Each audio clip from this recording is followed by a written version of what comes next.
दोस्तों, ये दुनिया ऐसी हैरत अंगेज कंस्ट्रक्शन जैसे गगनचुंबी इमारतों से लेकर सस्पेंशन पुलों तक के भंडार से भरी पड़ी है जो आसमान को चूमती हुई दिखाई देती हैं। दोस्तों, आपको बता दें कि इन्हें पूरा करने में खून पसीने के साथ साथ मोटी रकम भी खर्च होती है। पर जरूरी नहीं कि वो बनाने वाले की उम्मीदों पर हमेशा खरी उतरे, बल्कि जरा सा 19-20 हुआ नहीं कि इन मिलियन डॉलर इमारतों को खाली छोड़ने से लेकर पुलों को नष्ट या पूरे कॉम्प्लेक्स को गिराने तक की नौबत आ सकती है। तो दिल और बटुए दोनों पर हाथ जमाए रखें, क्योंकि आज हम देखेंगे दुनिया की कुछ सबसे महंगी कंस्ट्रक्शन की गलतियों को।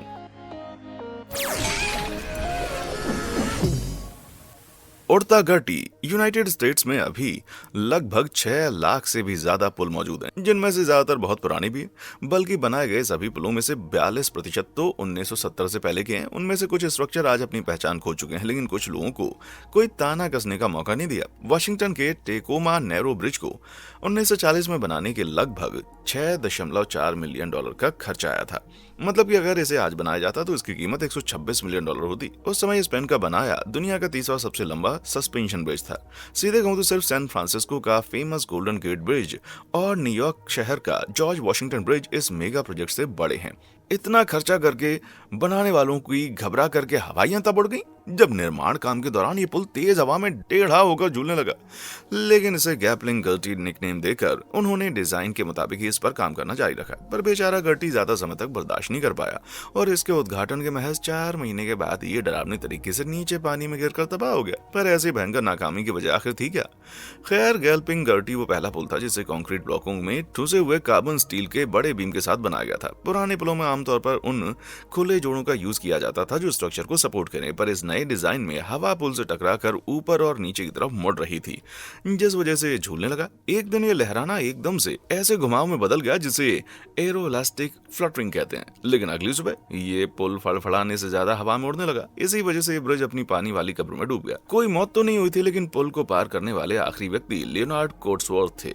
उन्होंने अपनी कार और अपने कुत्ते ट्यूबी दोनों को खो दिया। $6.4 मिलियन के ब्लंडर के अलावा कोट्सवर्थ ने आज के पैसे में कुल $50,000 का मुआवजा भी मांगा अपने नुकसान के लिए। 4 महीने की ऐसी ब्रिज क्रॉसिंग का सौदा काफी महंगा रहा मेरे भाई। बर्बाद डर्बी। सितंबर 2021 तक कनमिंग, जो चीन के यूनान प्रदेश की राजधानी है, वो 15 ऊंची इमारतों का घर था। ये यूनान होंगे रियल एस्टेट की जायदाद थी।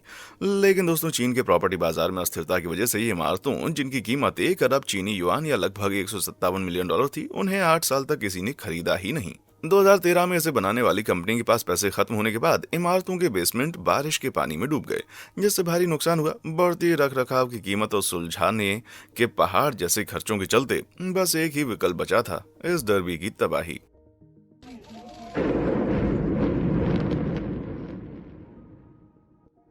देखते ही देखते ये इमारतें 45 सेकंड में ढह गईं। ऐसा 6 टन से ज्यादा धमाकों का इस्तेमाल करके किया गया, जो कि 85,000 ब्लास्टिंग पॉइंट्स पर रखे गए थे। मतलब $157 मिलियन फूंक डाले, वो भी एक मलबे के ढेर के लिए।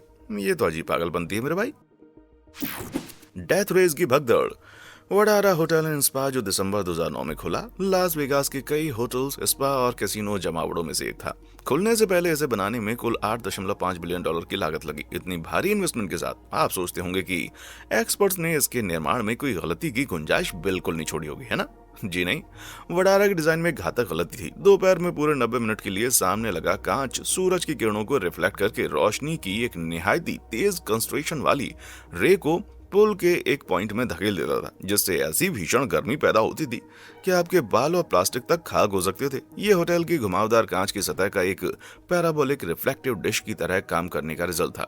ये कॉन्केव शेप गलती से सूरज की रोशनी को तेज से रिफ्लेक्ट करने के लिए एकदम सटीक था, जिससे होटल के कांच ने रोशनी को पुल के एक 10 बाई 15 फीट एरिया को हॉट जोन बना दिया था। भाई, अगर आप किसी इमारत पर $8.5 बिलियन खर्च करें तो आप यही उम्मीद करेंगे कि भाई कोई रे आपकी मौत का सबब ना बने। लेकिन अगर आप एक्स-मैन फिल्म जैसे होटल पसंद करते हैं तो वडारा से बेहतर और कोई ऑप्शन नहीं है। सच कहूं तो $8.5 बिलियन एक बड़ा अमाउंट है, जो कि जिंदा फ्राई करने वाली इस बिल्डिंग में जलकर राख हो गए। भाई, इतने वाव फैक्ट्स जानने के बाद भी आप नीचे दिए गए लाइक और सब्सक्राइब बटन क्यों नहीं दबा देते? नहीं दबाया तो मैं खुद आपके पीछे ऐसी डेथ रेस भेजूंगा। ओह, आप पहले ही कर चुके? ग्रेट। चलिए अब अगली इमारत की ओर बढ़ते हैं।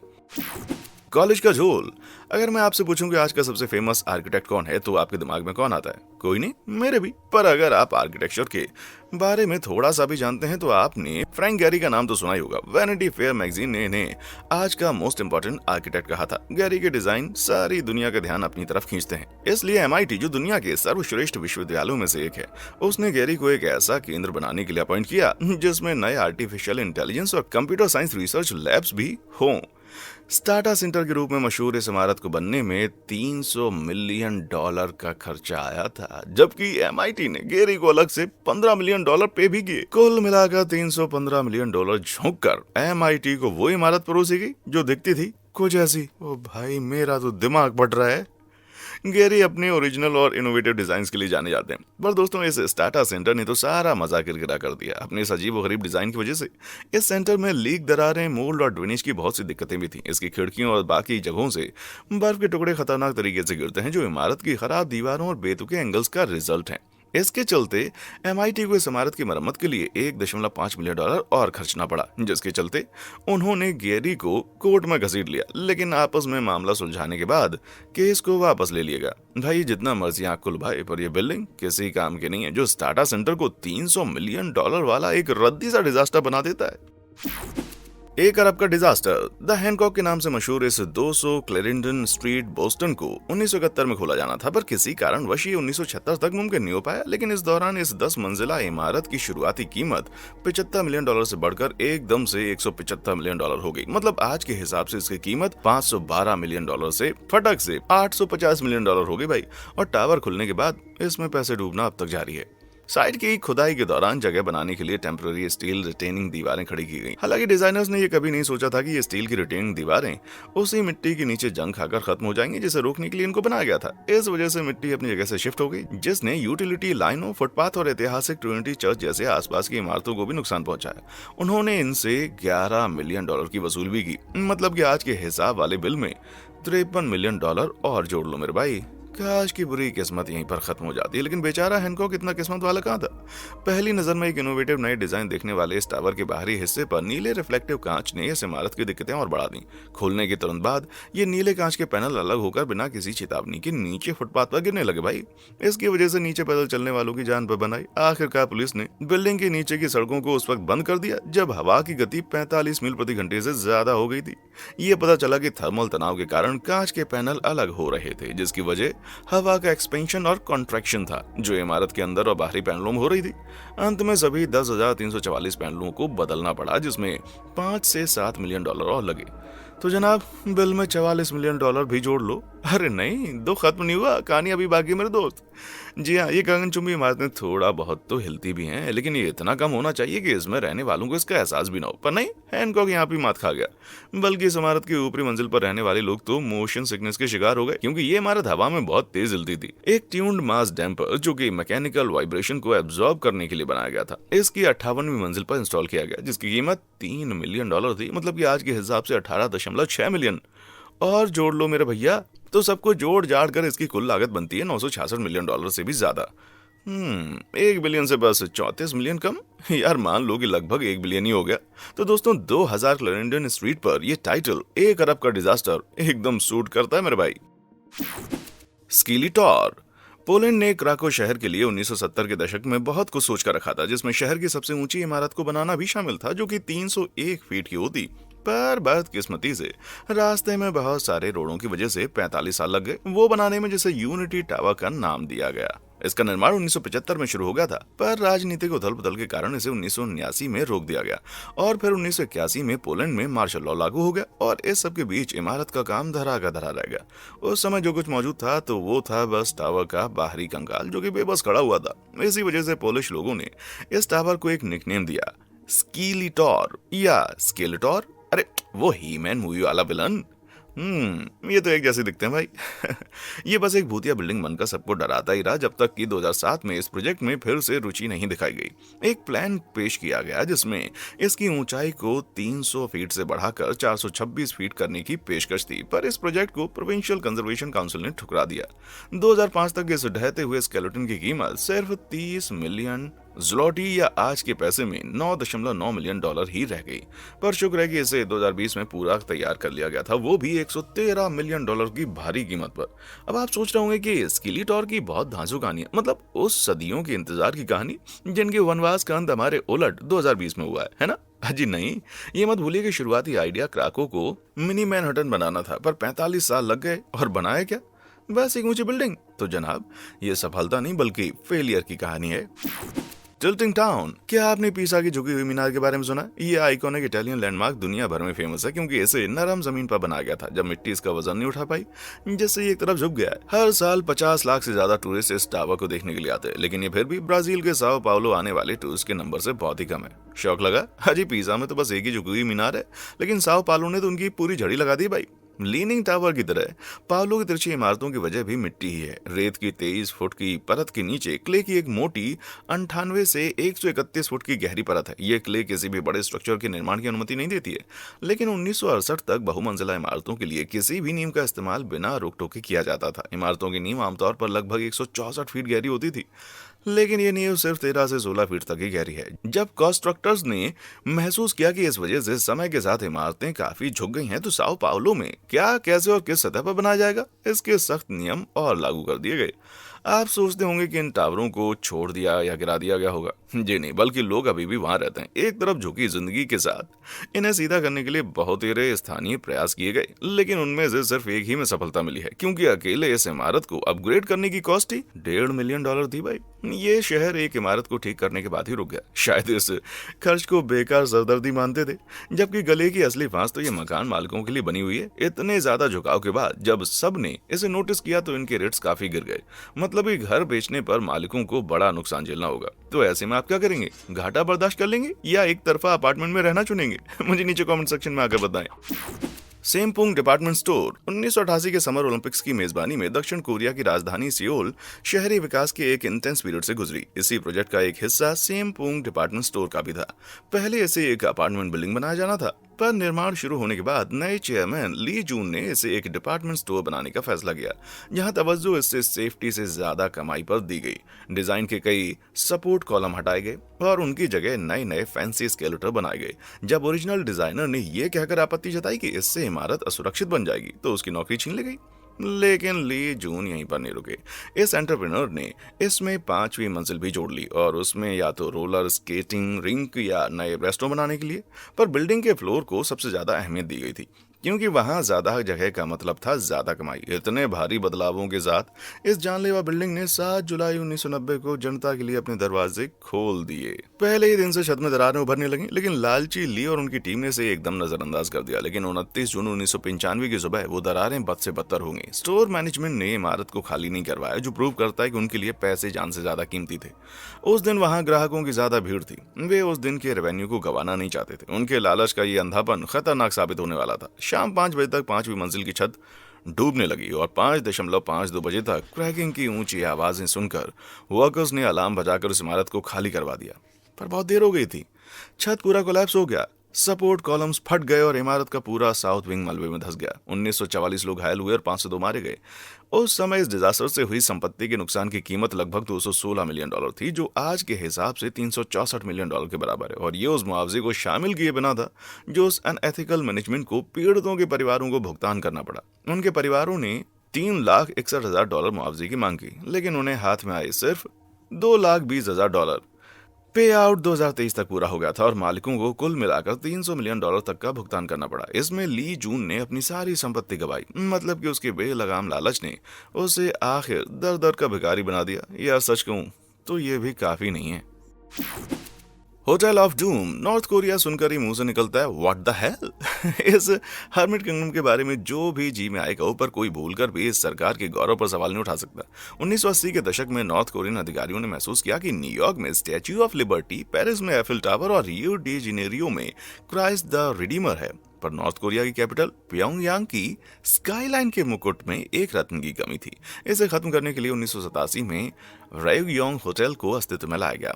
1000 फीट से ज्यादा ऊंचाई के साथ ये कम से कम 3000 होटल के कमरे, 5 घूमने वाले रेस्टोरेंट का घर था, वो भी शहर के खूबसूरत नजारों के साथ। इसका उद्घाटन 1989 में होना था। भाई एक पूरा दशक लगाकर भी ये होटल पूरी तरह से तैयार नहीं हो पाया, जबकि बाहरी ढांचा 1982 में पूरा हो गया था। पर बाहरी परतों को कंप्लीट करते ही शायद कंस्ट्रक्टर्स को एहसास हुआ होगा कि भाई नॉर्थ कोरिया तो एक क्लोज्ड बॉर्डर है, यहाँ सच में टूरिस्ट के लिए देखने लायक कुछ है ही नहीं, तभी उन्होंने उसे अंदर से खाली ही रहने दिया होगा।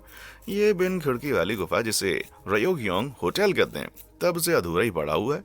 गलती सुधारने के लिए रयोगयोंग होटल को पहले मेटल और कांच के साथ ढका गया और फिर इसमें एलईडी लाइट्स लगा दी गई, जो इसे रात की चमकीली रानी बनाता है, जो सच में इस खोखली इमारत को आकर्षक बनाता है। इसका निर्माण कार्य लगातार रुका है और शुरू भी होता रहा है, और इस होटल ऑफ डूम को दुनिया की सबसे ऊंची और खाली इमारत इसको ही बना देता है। अब आओ एक नजर इसकी कीमत पर डालते हैं। दोस्तों, इस वीरानी कंकाल की कीमत लगभग $750 मिलियन है, जो कि नॉर्थ कोरिया की जीडीपी का 2% हिस्सा है। इसलिए रयोगयोंग होटल को सबसे बड़ा बनाने का आइडिया न सिर्फ बेवकूफी बल्कि दुनिया की सबसे ज्यादा पैसों की बर्बादी भी निकली मेरे भाई।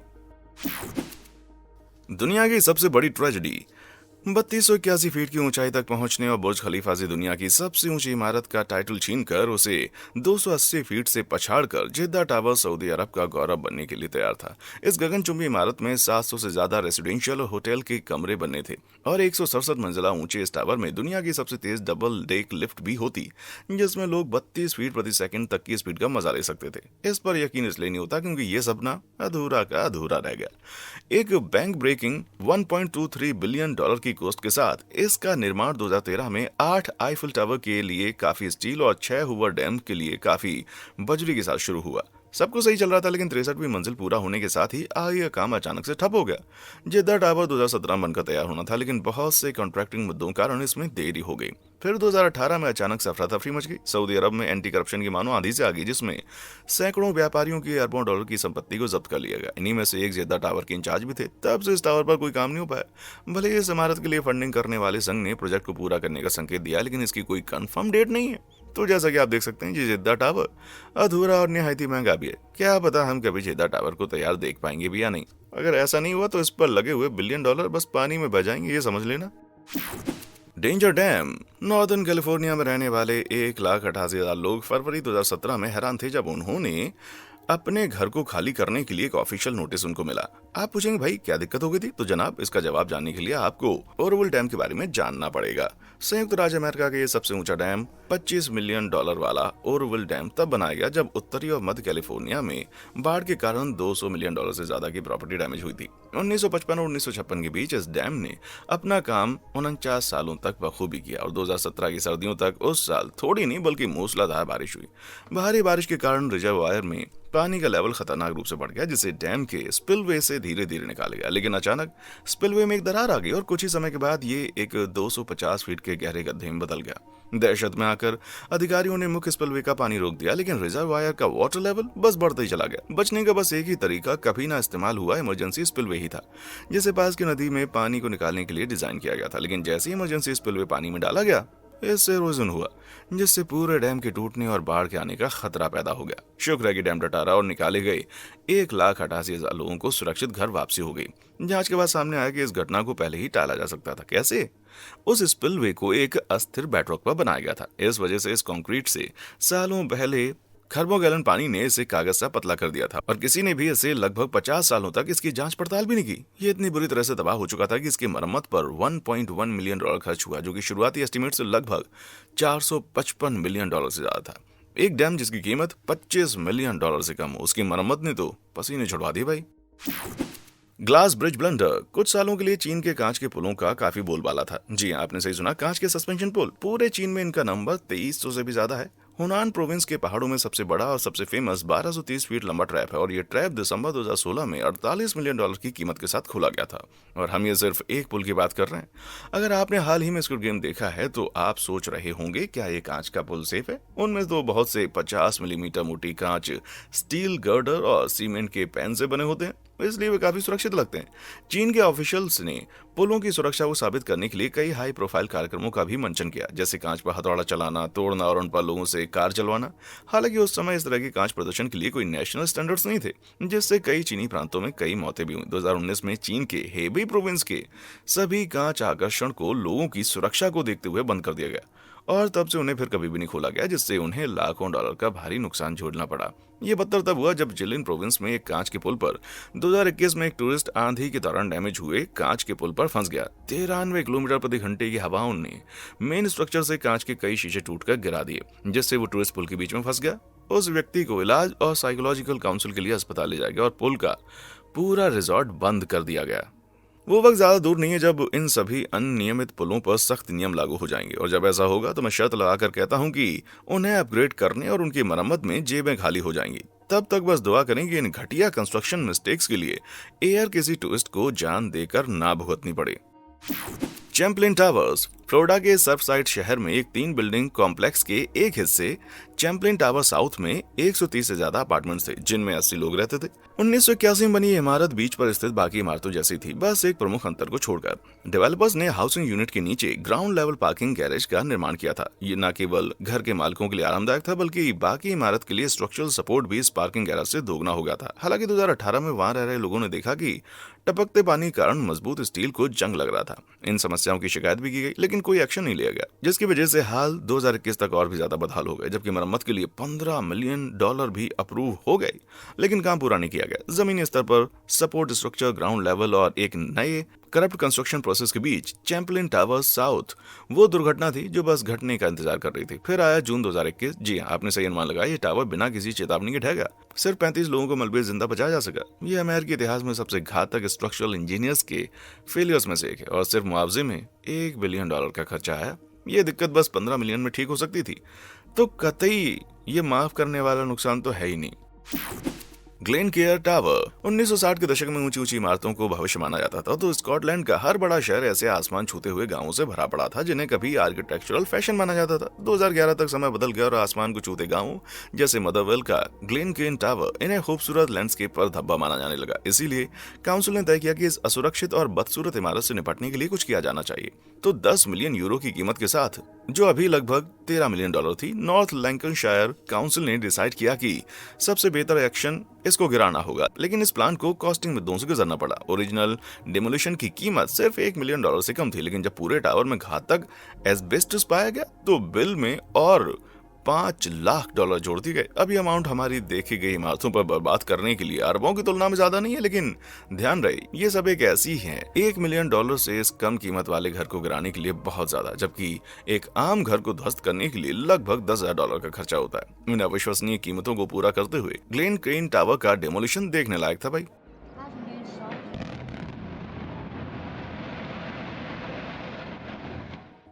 भले ही ये इसकी शुरुआती कीमत 166% से ज्यादा था, ग्लेन कर्न टावर की जगह कोई लो कॉस्ट हाउसिंग नहीं बनाया गया। न केवल इसके डेवलपर्स की जेब खाली हो गई, बल्कि इसमें रहने वाले बेघर भी हो गए। तो हम इस पूरे ऑपरेशन को एक बड़ा ब्लंडर ही कह सकते हैं। इनमें से कौन सी कंस्ट्रक्शन आपदा आपको सबसे बड़ी गलती लगी? क्या आपको लगता है कि उस पैसे को अच्छे से खर्चा गया? खैर, आपको जो भी लगता है मुझे कमेंट सेक्शन में आकर बताना ना भूलें। और हाँ, देखने के लिए शुक्रिया।